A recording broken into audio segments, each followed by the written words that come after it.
Baik, Assalamualaikum warahmatullahi wabarakatuh. Perkenalkan, nama saya Putu Aditya Pertama Mangkunama. Pada video kali ini saya akan menjelaskan terkait hasil dari pembuatan dokumen stakeholder register eh, pada proyek JWD Consulting Intranet Site Project. Sebelum masuk pada penjelasan terkait dokumen stakeholder register yang saya buat ini, saya ingin menjelaskan terkait apa itu stakeholder register.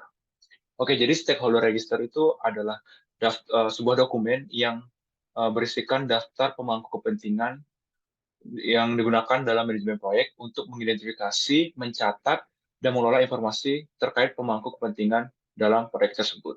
Nah, pada dokumen stakeholder register ini terdapat informasi-informasi terkait nama dari stakeholder tersebut, lalu role atau jabatan atau posisinya, lalu ada grup, lalu juga ada kategori, dan ada influence atau pengaruhnya. Nah, pemangku kepentingan dalam proyek ini bisa berupa individu maupun kelompok yang dipengaruhi atau mempengaruhi proyek yang berjalan ini.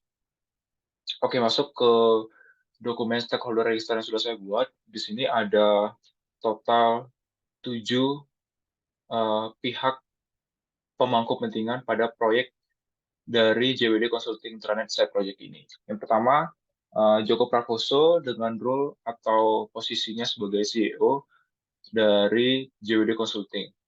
Grupnya juga JWD Consulting.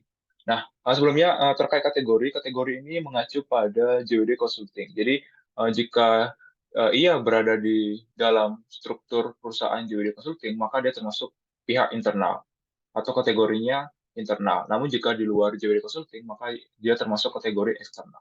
Nah, karena CEO ini adalah role yang ada di dalam perusahaan JWD Consulting, maka dia termasuk dalam kategori internal. Lalu pengaruhnya uh, itu high atau tinggi, dikarenakan Joko Prakoso ini memegang peranan sebagai CEO, di mana CEO itu adalah jabatan tinggi pada perusahaan JWD Consulting, jadi selaku pemilik dari perusahaan JWD Consulting.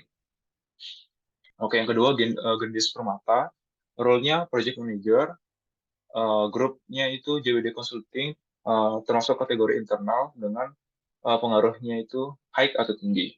Nah, kenapa bisa tinggi? Karena Gendis Permata ini memegang jabatan sebagai Project Manager, di mana Project Manager itu adalah itu memiliki tupoksi yang besar. Dia itu yang bertanggung jawab secara langsung pada pengembangan proyek. Jadi selaku pemimpin dari proyek yang berjalan ini. Lalu yang ketiga, Fani Sidabutar dengan role-nya Project Management Team, termasuk dalam grup JWD Consulting, kategori internal dengan pengaruh high atau tinggi. Kenapa bisa memiliki pengaruh yang tinggi? Karena dia memegang jabatan sebagai Project Management Team. Lalu yang keempat, Priscilla dengan role IT Team, grupnya JWD Consulting, uh, kategori internal, lalu pengaruhnya high. Kenapa bisa high? Karena Persila ini yang bertanggung jawab dalam bertanggung jawab secara langsung, dan dia juga terlibat secara langsung pada proses pembuatan dari intranet set project ini. Lalu yang kelima, Muhammad Fadli dengan role-nya JWD Employee atau pegawai dari JWD dengan grupnya JWD Consulting, termasuk dalam kategori internal dengan pengaruh yang rendah. Nah, kenapa bisa rendah? Karena Muhammad Fadli ini memiliki tupoksi yang tidak terlalu tinggi, yaitu hanya sebatas pegawai yang menerima instruksi-instruksi yang diberikan baik itu dari project manager maupun project management team atau dari IT team. Jadi tergantung dari dia masuk divisi mana Muhammad Fadli ini. Yang jelas karena role-nya itu employee, maka tupoksinya itu tidak terlalu tinggi, yang mana itu menunjukkan bahwa pengaruhnya juga tidak terlalu besar pada pengembangan proyek ini. Lalu yang keenam, Wawan Subarjo dengan role klien, grupnya itu PT Berkat Cita, kategori eksternal. Nah, karena bisa eksternal, karena dia tidak berada dalam perusahaan JWD Consulting. Lalu pengaruhnya termasuk tinggi atau high karena uh, dia ini berperan sebagai klien yang memberikan pendanaan bagi proyek. Jadi proyek itu tidak akan berjalan jika tidak mendapatkan pendanaan yang cukup.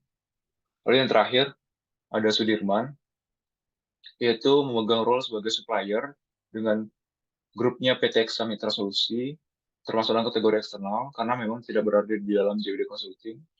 Lalu pengaruhnya termasuk, eh, mohon maaf, ini salah ketik, harusnya rendah. Kenapa bisa rendah? Karena dia itu eh, memegang role sebagai supplier atau pemasok, di mana pemasok di sini yang menyediakan software yang diperlukan dalam pengembangan proyek ini.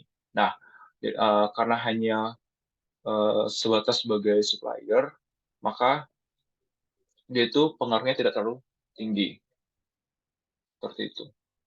Oke, mungkin sekian dari video terkait penjelasan eh, dokumen stakeholder register yang sudah saya buat ini. Apabila ada kesalahan dalam pengucapan, saya mohon maaf. Saya tutup dengan mengucapkan wassalamualaikum warahmatullahi wabarakatuh.